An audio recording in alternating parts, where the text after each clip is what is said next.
pourquoi a-t-il répété la pensée en disant, et le chef du peuple l'a libéré? Il répond, le roi est le saint, béni soit-il, et le chef du peuple est le saint, béni soit-il. Le sens du verbe est, le roi se réfère au roi céleste, Zahir Ampin, qu'il envoya et le libéra. Qui a-t-il envoyé? L'ange rédempteur, le Nukva, qui est le chef du peuple et qui règne en bas dans le monde inférieur. Tout vient du saint, béni soit-il. 41. Le mot, Veiritsu et ils l'amenèrent en hâte, est épelé sans la lettre Vav pour indiquer qu'il est singulier au lieu d'être pluriel. Qui l'a amené à la hâte du donjon. Le saint, béni soit-il, car il n'y a personne d'autre qui emprisonne et libère les gens de la prison, comme il est écrit, il enferme un homme, et il n'y a pas d'ouverture possible. Io 12h14. Et quand il donne le calme, qui peut alors condamner?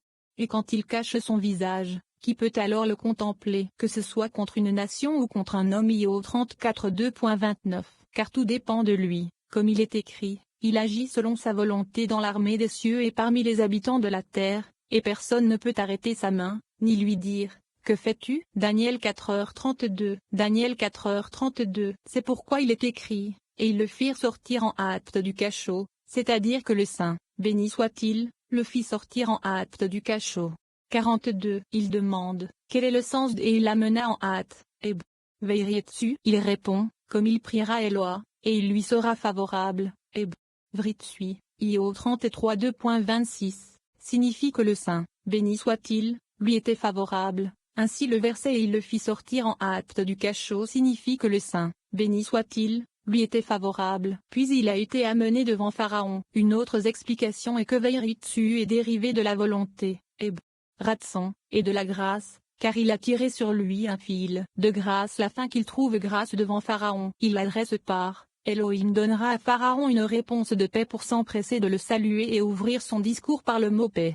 43. Rabbi Abba a dit, viens et regarde le méchant Pharaon, qui a dit, je ne connais pas Hachem, Iudevave, Shemo 5 2.2. Comme il était plus sage que tous ces magiciens, comment aurait-il pu ne pas connaître Iudevavei? Il répond, il est certain qu'il connaissait le nom d'Elohim, comme il est écrit, peut-on trouver quelqu'un comme lui, un homme en qui réside l'esprit d'Elohim? Bereshit 41 2.38. Cependant, comme Moshe s'est présenté devant lui avec le seul nom d'Hachem, il lui était difficile de comprendre quoi que ce soit de plus, car il savait qu'Elohim était le maître du pays, mais il ne connaissait pas le nom d'Hachem. Par conséquent, il a trouvé ce nom difficile à saisir. 44. C'est pourquoi il est écrit, et Hachem endurcit le cœur de Pharaon. C'est le mot Iudevave qui a endurci son cœur et l'a rendu têtu. C'est pourquoi Moshe ne lui a parlé que par le nom Iudevave, comme cela a déjà été expliqué. 45. Il a ouvert la discussion avec le verset, qui est comme Hachem notre Elohim, qui trône en haut, qui regarde loin pour voir Tehillim 113 2.56, qui est comme Hachem notre Elohim,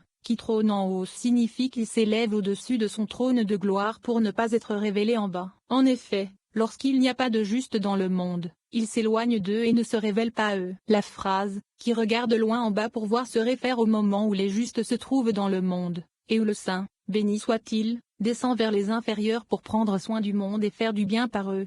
46. Car lorsqu'il n'y a pas de juste dans le monde, il s'en va, leur cache sa face et ne leur prête pas attention. C'est parce que les justes sont le fondement et l'existence du monde, comme il est écrit, et le juste est un fondement éternel. Michelet 10h25. 47. Le saint, béni soit-il, a donc révélé son saint nom à Israël seulement, qui est sa portion, son lot et son héritage. Le saint, béni soit-il, a divisé le monde entre les chefs puissants, les 7 ministres. C'est ce que nous avons appris du verset, car la part de Hachem, c'est son peuple, Yaakov et le lot de son héritage. Devarim 32, 8-9. 48. Rabbi Shia et Rabbi Ozi se promenaient ensemble. Rabbi Ozi dit, je m'interroge sur les paroles du roi Salomon, car tous ses discours sont obscurs, et les paroles de Kohelet sont vagues. 49. Il commence par le verset suivant, toutes les choses sont pleines de fatigue, l'homme ne peut les dire, l'œil n'est pas satisfait de voir, et l'oreille n'est pas rassasiée d'entendre. Kohelet. 8. Il demande, si toutes les choses sont pleines de fatigue, sont-elles toutes trop fatiguées pour parler? Certaines choses ne le sont manifestement pas. Il a également cité le verset, l'homme ne peut le prononcer, l'œil n'est pas rassasié de voir, ni l'oreille rassasiée d'entendre. Pourquoi ces questions lui sont-elles précisément venues à l'esprit? Il répond, deux des thèmes, les yeux et les oreilles, ne sont pas sous le contrôle de l'homme, la bouche, cependant, est sous son contrôle. Ainsi, il nous enseigne que, Bien que ces organes réunissent toutes les facultés de l'homme, ils ne peuvent pas tout comprendre et tout concevoir. La question est donc réglée, car toutes choses sont pleines de fatigue signifie que les yeux, les oreilles et la bouche ne peuvent pas tout comprendre.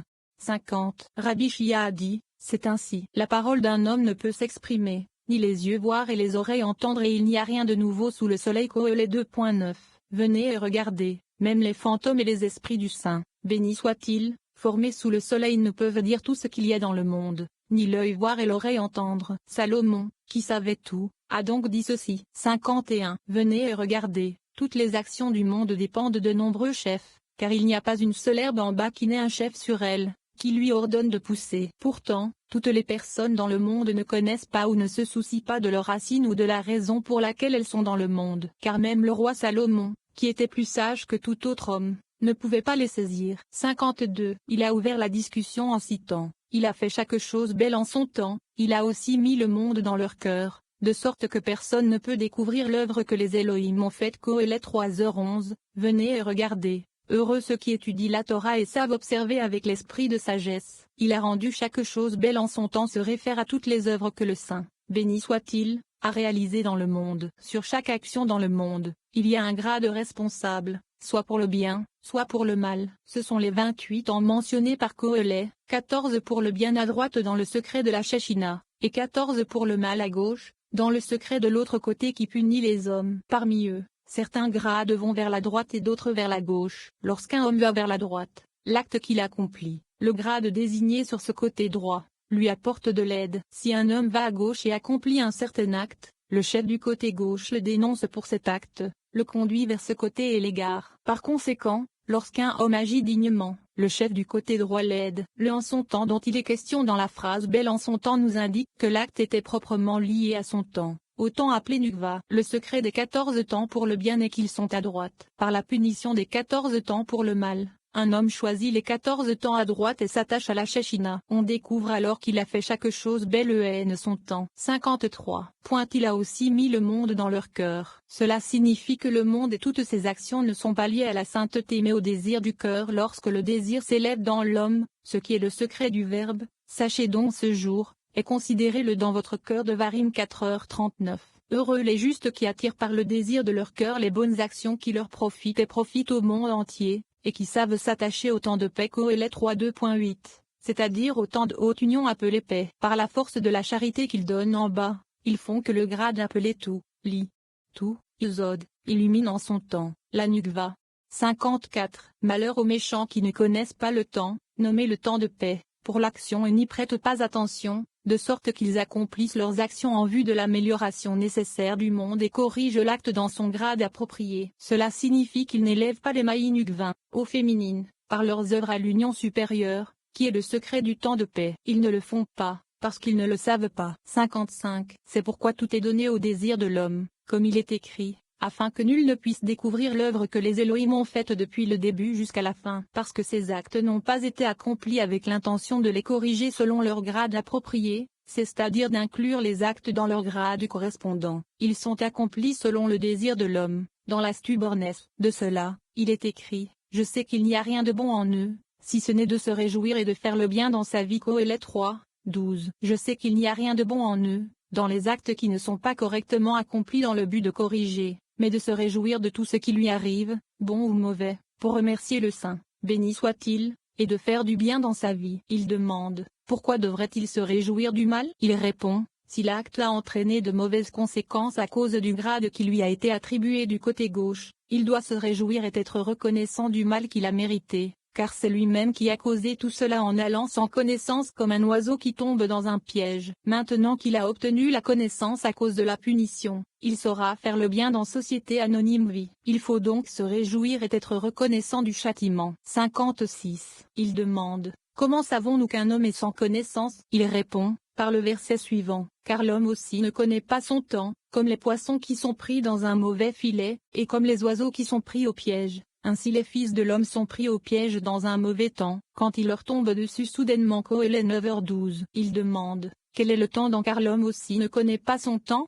Il répond, son temps de l'acte qu'il a accompli, comme il est écrit, Il a rendu chaque chose belle en son temps. Il est donc comme les oiseaux qui sont pris au piège. Heureux donc ceux qui sont occupés à l'étude de la Torah, qui connaissent les voies et les chemins de la Torah du Roi Très-Haut, car ils peuvent y marcher sur le chemin de la vérité.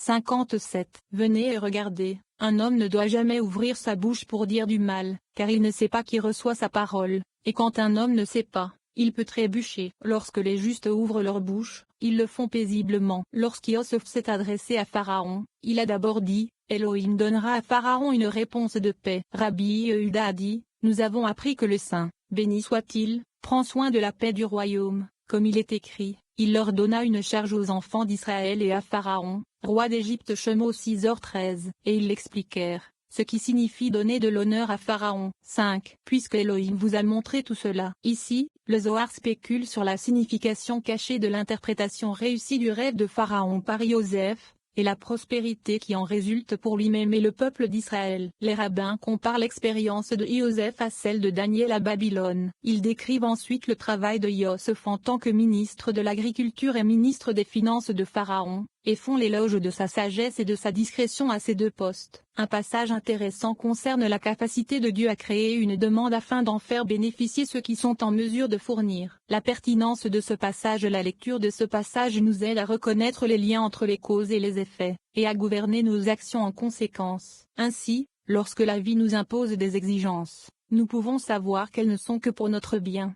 58. Rabbi Shia a dit, Pharaon souhaitait mettre Joseph à l'épreuve et a donc mélangé les paroles de son rêve, mais Joseph, qui reconnaissait les grades à lui dans le rêve, a examiné chaque sujet et a dit, tu l'as vu de cette façon et tu as tout arrangé de manière appropriée. 59. Il est écrit, et Pharaon dit à Joseph, puisque Elohim t'a montré tout cela, il n'y a personne d'aussi discret et sage que toi. La phrase, depuis qu'Elohim t'a montré signifie que tu étais là quand j'ai fait ce rêve. Par conséquent, il a dit tout cela, parce que tu connaissais le rêve et son interprétation. 60. Rabbi Tchak dit, s'il en est ainsi, alors Yosef a tout raconté, le rêve et son interprétation, tout comme Daniel, qui a raconté le rêve et son interprétation. Il lui dit, il n'y a aucune ressemblance entre les deux cas. Yosef a examiné les paroles de Pharaon, qui a raconté le contenu de son rêve à travers certains niveaux, et a vu qu'il était dans l'erreur parce qu'il ne l'a pas raconté selon l'ordre qui prévaut dans les niveaux de ce rêve. Il dit à Pharaon, tu ne l'as pas vu de cette façon, mais plutôt de cette autre, car les degrés ont un ordre particulier. Daniel, quant à lui, n'a rien déduit de Nebuchadnezzar, mais lui a tout dit, le rêve et son interprétation. 61. En ce qui concerne Daniel, le verset dit, alors le secret fut révélé à Daniel dans une vision nocturne. Daniel 2h19.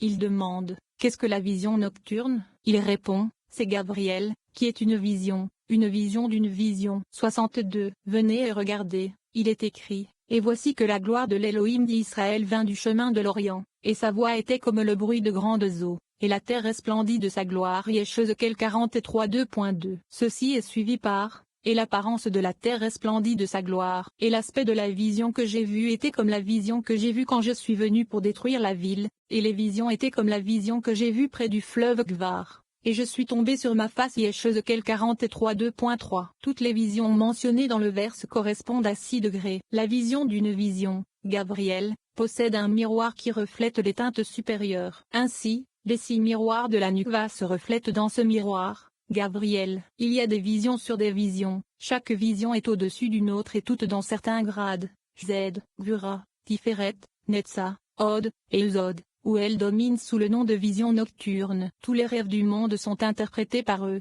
ils ressemblent à ceux qui les précèdent, les 6 visions de la Nukva. 63. Pour Daniel, bien que le secret ait été révélé dans une vision nocturne, il ne l'a pas trouvé lui-même. Une fois le secret révélé, l'un des degrés de la vision nocturne lui a raconté le rêve et son interprétation. Mais Yosef, à partir des paroles de Pharaon, a vu les hauts grades auxquels le rêve se rapportait, et a révélé son interprétation à Pharaon.